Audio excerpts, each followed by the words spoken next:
tentunya Hello Malaysia. Sebelum saya mengutarakan apa agaknya topik yang bakal kita perbincangkan pada kali ini, ingin saya perkenalkan kedua tetamu di studio ketika ini sudah pun bersama dengan saya, iaitu Profesor Dr. Ghani Rafiq dari Fakulti Sains dan Teknologi UKM. Apa khabar, Prof? Assalamualaikum. Terima kasih kerana sudi hadir. Baik, di sebelah hujung sana kita ada Profesor Madya Dr. Tajul Anwar Jamaluddin, juga dari Fakulti Sains dan Teknologi UKM. Terima kasih, Prof, kerana sudi juga hadir. Baik, sebelum kita membincangkan mengenai topik yang tentunya cukup menarik, apa kata kita saksikan dulu pakej yang telah disediakan oleh wartawan Hello Malaysia. Kejadian tanah runtuh antara bencana popular di Malaysia. Fenomena ini banyak kali menggemparkan negara, antaranya tragedi di Highland Tower, Bukit Antarabangsa, Genting Sepah di Genting Highlands dan banyak lagi. Selain berpunca secara semula jadi, ada juga akibat aktiviti manusia seperti pembangunan tidak terkawal. Sebagai contoh, masih berlaku projek perumahan di kawasan lereng bukit. Dan ini sebenarnya sekarang kalau di Malaysia pun oleh kerana dari segi tapak pembinaan dan juga untuk lebuh-raya kita dah ke peringkat di mana memang kajian kestabilan curun batuan pun perlu dibuat. Bagaimanapun, apakah jenis tindakan yang diambil dan mengapa masih berlaku kemalangan sehingga mengundang maut? Apatah lagi ketika ini negara menghadapi musim tengkujuh. Itu kita nak tengok keadaan air di sini. So sini nampak jelas dia agak kering lah. Tapi kalau ada tempat-tempat di mana ada air, dia akan juga mempengaruhi kestabilan curun tersebut. Untuk mengetahui ulasan lebih lanjut, sila kembali di studio bersama panel Hello Malaysia. Itu dia tadi pakej yang telah pun disediakan oleh wartawan kami. Pastinya anda pun sudah tahu, iaitu topik yang ingin kami perbincangkan pastinya mengenai risiko tanah runtuh. Dan fenomena kejadian tanah runtuh ini sebenarnya dilihat seolah-olah tidak cukup pemantauan dan tiada pengajaran di sebalik setiap rentetan kejadian ataupun tragedi yang berlaku. Blok 1 kondominium 12 tingkat Highland Towers yang runtuh pada 1993, tragedi Taman Bukit Mewah, Bukit Antarabangsa, juga korban tanah runtuh asrama anak-anak yatim di Hulu Langat, Selangor sekitar Mei tahun lalu, antara tragedi tanah runtuh yang mengorbankan paling banyak nyawa. Tetapi yang paling menyedihkan, rentetan tragedi ini seolah-olah tidak berakhir. Malah beberapa siri kejadian tanah runtuh terus-terusan berlaku seolah-olah tiada pengakhirannya. Dan kajian juga menunjukkan bahawa antara tahun 1973 dan 2007, lebih 200 tanah runtuh berlaku di Malaysia yang mengorbankan sehingga 500 nyawa dan kerugian sehingga 3 bilion ringgit terhadap ekonomi negara. Jadi di manakah silapnya? Adakah faktor cuaca dan iklim yang harus dipersalahkan 100% ataupun kerakusan dan sikap tamak manusia itu sendiri dalam gagal mengamalkan etika yang sepatutnya punca kepada tragedi tanah runtuh ini? Dan seperti di awal siaran tadi telah pun saya perkenalkan kedua-dua tamu yang saya yakin cukup arif untuk membincangkan mengenai risiko tanah runtuh ini. Baik, Prof. Dr. Abdul Ghani, bagaimana Prof melihat fenomena kejadian tanah runtuh yang dilihat seolah-olah tiada kesudahan ni? Okey, terima kasih. Assalamualaikum dan salam sejahtera. Sebenarnya fenomena tanah runtuh di Malaysia ini bukan sesuatu yang kami tidak faham.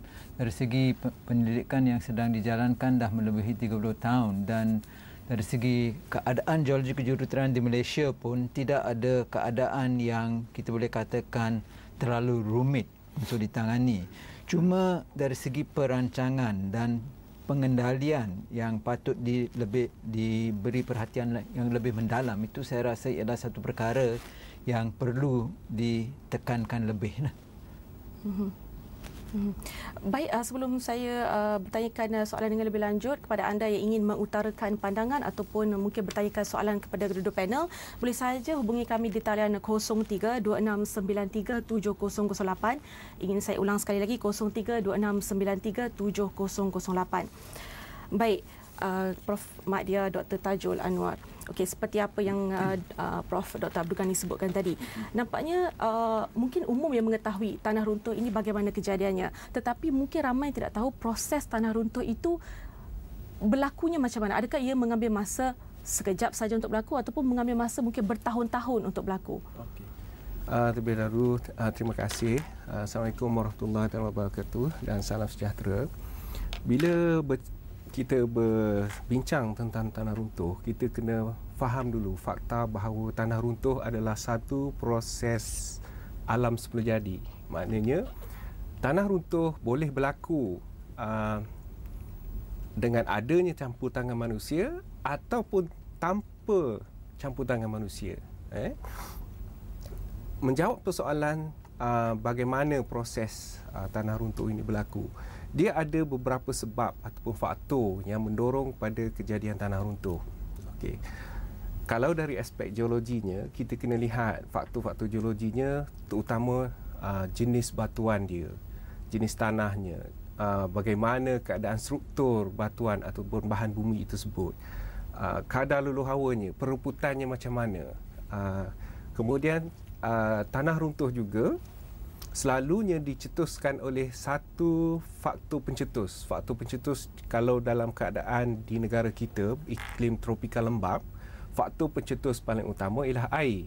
Sebab itu tidak heran kita jumpa banyak kejadian tanah runtuh apabila tibanya musim hujan. Okey, berapa lama sesebuah cerun itu boleh bertahan? Bila dia akan runtuh? Ini satu persoalan yang saya rasa sangat sukar untuk dijawab. Persoalan tu sama macam kita bertanya, bila gempa bumi yang seterusnya akan berlaku? Setakat ini belum ada siapa yang boleh menjawab. Bergantunglah kepada faktor-faktor tadi, tindak balas faktor-faktor tadi dengan cerun. Dia boleh berlaku dalam keadaan cepat, sangat perlahan ataupun lama.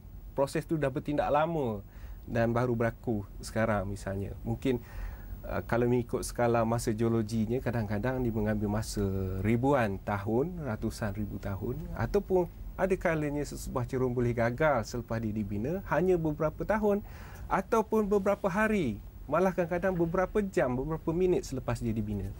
Bergantung kepada faktor-faktornya tadi. Apabila telah ada tersedia semua faktor yang mendorong pada kegagalan, maka dia akan gagal.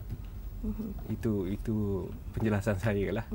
Jadi adakah macam kalau tadi Prof ada sebut bahawa disebabkan faktor air itu sendiri, faktor cetusan air itu sendiri. Jadi adakah hujan lebat itu faktor 100% atau sebenarnya kalau kita katakan manusia sendiri ada juga yang membuat contohnya tarahan bukit dan sebagainya. Memang betul lah. Okey, sesebuah kegagalan cerun ataupun tanah runtuh disebabkan oleh dua faktor lah. Faktor semula jadi dan faktor bukan semula jadi. Apabila saya sebut faktor semula jadi ini, termasuklah melihat kepada bahan pembentuk cerun tadi, geologi cerun. Proses-proses geologi yang berlaku pada cerun, struktur geologinya, luluh hawanya, kandungan air di dalam cerun, hujannya, iklim, pengaruh iklim hujan, curahan hujan. Kerana apabila batu atau tanah diserapi oleh air, dia menjadi berat. Dia kehilangan kekuatan dan menyebabkan dia mudah jatuh ataupun gagal. Faktor bukan semula jadi pula selalunya berkait rapat dengan tindakan manusia itu sendiri. Contohnya memotong cerun terlalu curam, ataupun cerun yang terlampau tinggi, ataupun melakukan penembagan hutan secara berleluasa, membotak, menggondolkan hutan, ataupun menambah beban di atas cerun, memotong kaki cerun, misalnya menghilangkan sokongan pada cerun, ataupun tidak menyediakan sistem saliran yang sempurna pada cerun. Jadi ini adalah faktor-faktor penyebab. Air ialah faktor pencetus. Maknanya kadang-kadang kita boleh tengok dalam banyak-banyak cerun, ada cerun yang gagal, ada cerun yang tidak gagal walaupun menerima curahan hujan yang sama. Contohnya cerun di Kuala Lumpur pun hujan, cerun di Kajang pun hujan yang sama, tapi yang di Kajang tak runtuh, yang di KL runtuh. Kenapa? Mungkin kerana faktor-faktor lain tadi, faktor geologinya, faktor aktiviti manusianya dan sebagainya. Tapi pencetusnya ialah air.